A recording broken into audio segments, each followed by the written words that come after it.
Pour commencer cette semaine qui a été marquée par de très vifs débats pour une fois relatifs à des choses, à des affaires d'État qui me vaudraient certainement une censure ici, je rappelle avant toute chose l'objet de cette chronique pour les nouveaux arrivants en répondant, comme je viens de le faire dans un journal, à la question suivante: y a-t-il une vérité particulière à trouver dans une vision des choses à petite échelle comme la nôtre, celle des gens de Campagnole? Et la réponse est que la plupart de nos contemporains n'ont pas le choix de l'échelle, justement. Ils voient midi à leur porte, ils se contentent, comme les populations côtières, de ramasser ce qui est laissé sur le rivage par les marées, en l'occurrence les marées médiatiques successives. Cette chronique fait donc l'inventaire, chaque semaine, de ce que les villageois ont trouvé sur la plage, en quelque sorte.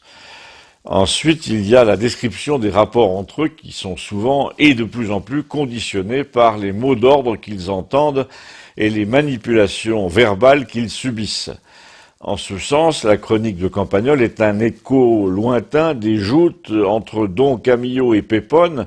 Depuis l'affaire Dreyfus, les grandes questions comme ça débarquent dans les villages avec une force toujours accrue, toujours plus insidieuse, ce qui se traduit aussi, hélas, par une politique délibérée d'intrusion régalienne dans la vie de chacun par le biais des réseaux.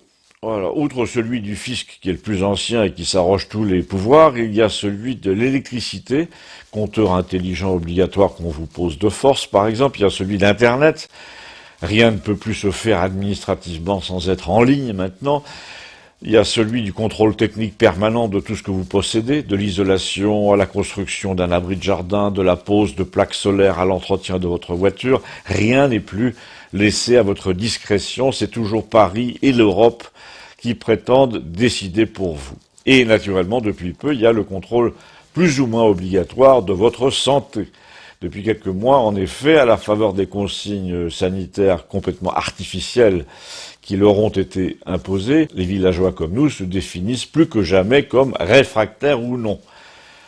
On retrouve plus séparés que jamais les deux frances traditionnelles dans les discussions de café, à savoir les jacobins maladifs qui réclament sans arrêt des preuves d'allégeance à leurs principes, et ceux qui, comme nous, ne prêteront jamais serment et qui se doutent bien qu'on les arnaque complètement, sous couvert de méthodes scientifiques. Pour être plus complet, et si l'on observe le prisme de Campagnole, on peut dire que les jacobins de la gauche traditionnelle en France sont devenus les tyrans de village, des pépones prétentieux, sans humour, sans âme, sans pitié. Ce sont eux qui imposent les règles sur un coup de fil du préfet, qui relaient le discours le plus poisseux, le plus fétide dans tous les domaines, qui adoptent en 24 heures le vocabulaire imposé mondialement par les Américains. Les gestes barrières, la distanciation sociale, etc. Ce sont des mots qu'on retrouve, je vous le signale, inchangés dans toutes les langues, ce qui prouve bien qu'ils sortent d'une officine quelconque. Et ce sont aussi ces gens-là, qui agitent des drapeaux bleus et jaunes à tout bout de champ dans le seul but de vous faire passer pour un suppôt du camp adverse. Ce sont les mêmes, évidemment, qui disent celles et ceux, les mêmes qui roulent en 4x4 de l'année, pendant que nous, les gueux, les parias, les non-piqués, nous roulons en 306 diesel de 1994, nous nous moquons des conducteurs masqués en race campagne, et nous nous réclamons des gilets jaunes en rappelant que les milliards d'euros envoyés à l'étranger pourraient combler la plupart des déficits français. Voilà donc pour un petit propos liminaire qui sert à définir cette chronique à l'intention des nouveaux venus.